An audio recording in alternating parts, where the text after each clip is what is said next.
Hola, muy buenos a todos, bienvenidos al canal. Yo soy María y hoy vamos a hablar de uno de los libros más impactantes del siglo XX, Matar a un ruiseñor. Si te interesa la literatura como mensaje, las historias que te remueven la conciencia y los libros que dejan huella, quédate hasta el final. Primero vamos a hablar un poquito de la autora, de Harper Lee, que creo que os sonará a todos. Ya sabemos que nació en 1926, ella era de Alabama, un pequeño pueblo del sur de Estados Unidos, y ella creció en una época marcada por el racismo, por la segregación, por las injusticias sociales, y aunque solamente publicó un libro en más de 50 años, eso fue suficiente para hacer historia. Como ella misma dijo, lo que tenía que decir estaba dicho y no lo iba a repetir.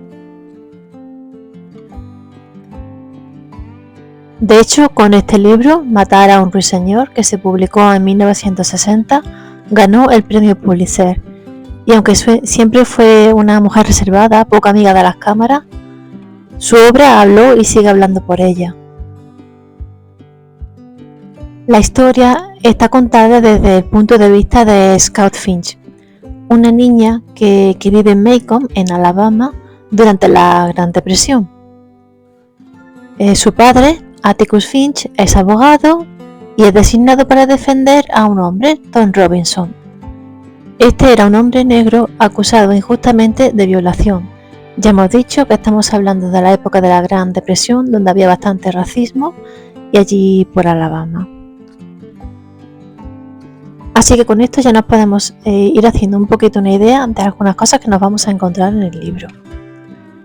Esta es una historia de infancia, sí, la tenemos desde el punto de vista de la niña, pero también es una historia de pérdida de inocencia. Scout, su hermano Jem y su amigo Dill ven cómo los adultos se enfrentan o no a la injusticia, a los prejuicios, y Atticus, con su integridad y con su calma, pues se convierte en uno de los grandes héroes literarios de todos los tiempos. Aunque este libro trata bastante el racismo, se habla bastante de él en esta narración, pero ese no es su núcleo, porque también trata de empatía, trata de justicia, trata de educación, trata del valor moral y de cómo se forma el carácter. Uno de los mensajes más poderosos que encontramos en el libro es cuando Atticus, el padre de la niña, le dice a Scout: nunca comprendes realmente a una persona hasta que consideras las cosas desde su punto de vista, hasta que te metes en su piel y caminas con ella.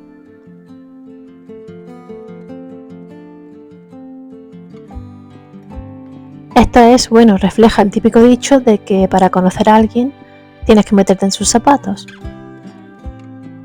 En realidad, Atticus Finch no es un superhéroe, es una persona normal, es un padre, es un ciudadano, un hombre que decide hacer lo correcto cuando es difícil hacer lo correcto.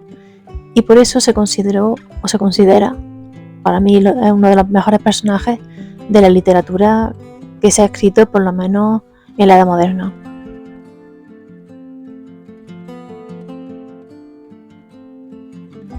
Seguramente muchos habréis visto también la película. Yo aquí voy a hablar de la adaptación cinematográfica de 1962, la que protagonizó Gregory Peck, que creo que es una de las más fieles y las más emotivas de la historia del cine. Obviamente, si lo comparamos con el libro, el libro es más rico en matices, tiene una lectura más profunda, más introspectiva. La película está limitada por su duración y sin embargo yo creo que sí que logró, esta del 62, logró capturar la esencia emocional del libro. Yo creo que es una película también muy buena. De esas pocas veces que cuando ves la película, bastante parecido a leer del libro. De hecho, Gregory Peck ganó el Oscar por su interpretación de Atticus y con mucha razón. Vamos, si hay por aquí alguien que no haya visto la película todavía, la recomiendo mucho. Y aunque la película está muy bien, es muy recomendable, realmente creo que lo mejor para entender esta historia, para realmente captar lo que la autora quiso transmitir, es leerse el libro. Si no te has leído el libro, te estás perdiendo la profundidad de Scout y la evolución de su mirada desde que era niña hasta una versión más adulta.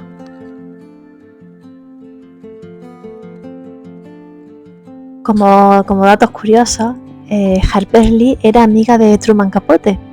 De hecho, él inspiró el personaje de Dill. También cabe destacar, sobre todo en los primeros años de su publicación, el libro fue prohibido en muchas escuelas, precisamente porque hablaba del racismo. Ya en 2015 se publicó Bacon, un centinela, también de esta autora, que supuestamente lo escribió antes, pero hay mucha gente que la considera que podría ser como una secuela, pero con bastante menos calidad que el libro que estamos tratando aquí, de Matar a un ruiseñor. No sé si alguien por aquí se habrá leído los dos. Yo el de Bacon, un centinela, aún no me lo he leído. No sé si lo habéis leído y queréis dejar vuestra opinión, a ver qué os parece a vosotros, si realmente se considera una secuela. Me lo podéis dejar en los comentarios. Yo este libro lo leí hace bastante tiempo, era más jovencita, y la verdad es que es uno de esos libros que recuerdas. A lo mejor no lo recuerdas entero, pero recuerdas escenas, recuerdas cosas que te hizo sentir, recuerdas frases, capítulos, y la verdad es que me marcó bastante, no solo por la historia, sino porque me enseñó algo importante, algo que a veces se olvida, y que leer también es una forma de aprender. A través de historia, a través de los libros, podemos aprender a ser mejor personas. Nos podemos poner en la piel de los demás y aprender realmente. Yo este libro recomiendo leerlo más de una vez. Y en cada etapa de la vida que lo leáis, vais a encontrar un enfoque distinto y vais a encontrar una lección de vida diferente. Si no te has leído el libro, te animo a que lo leas, no te vas a arrepentir. Seguro que encuentras algo que te gusta, algún capítulo te va a emocionar.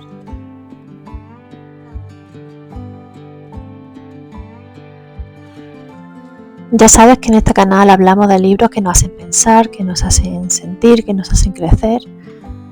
Si tú también crees que la literatura puede ayudar a cambiar el mundo, dale like y comparte este vídeo con alguien que necesite conocer este libro.